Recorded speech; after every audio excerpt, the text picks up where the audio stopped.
There are many ratios in the trading world that are worth watching. But when it comes to trading precious metals, there is one key ratio that everyone must know and should watch. That, of course, is the gold-silver ratio, which is essentially the price of gold divided by the price of silver. You might be asking yourself what insights one could possibly glean with such a ratio. The answer is potentially very valuable insights. What the gold-silver ratio means. On the surface, gold and silver should be identical from a fundamental standpoint. They are both precious metals which investors buy as a hedge against fear. But, of course, that explanation just barely scratches the surface. When we dive a bit deeper into the fundamental nature of gold demand versus silver, the difference becomes much more apparent. Gold, as its reputation suggests, is a safe haven tool primarily driven by investments. Investments in gold are often driven by fear and risk aversion, which are two sides of the same coin. Thus, we can attribute most of gold's price fluctuations to those sentiments. Silver demand, on the other hand, is only partially driven by investments.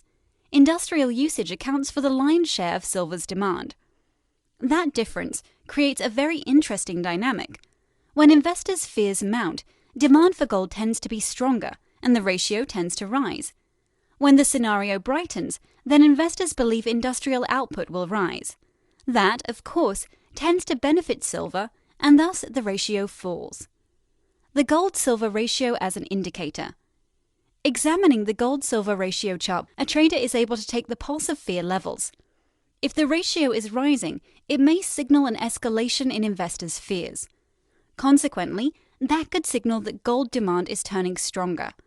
If the ratio is falling, fear is dissipating and gold is turning weaker. How is this useful in practice? If you're holding a long gold position and the ratio is falling, you're essentially riding a dying horse. The trend could flip, and silver would be the better place to be. On the other hand, if the ratio is on the rise and you're buying gold, that's positive reassurance.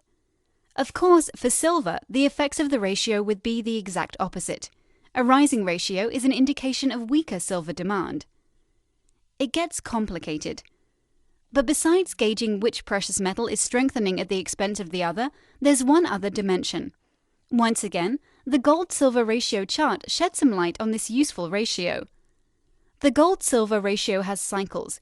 It has historic highs, where it tends to top out and fall, and it has historical lows. If the ratio is near its highs, then it might be a good idea to move into trading silver. If the ratio is near its historical lows, it might be time to switch from trading silver to trading gold. Trading the gold-silver ratio. This might come as a surprise, but the gold-silver ratio is not just an indicator, it's also tradable. Even better, it's actually rather easy to trade. Often, the ratio has simple and very distinct patterns that can follow a simple trend line. If you believe the ratio will trend higher, then you can buy gold and short silver with identical lot sizes. That way, you will gain as the ratio rises. For shorting the index, one should do the opposite. Short gold and buy silver with the same lot sizes. For example, take a look at point A from October of 2015. The ratio gained more than 10%, rising from 71 to where the trend line is above 80. That's more than a 10% gain. Compare that to trading the euro/US dollar. A 10% gain in the pair would roughly equal 1,000 pips.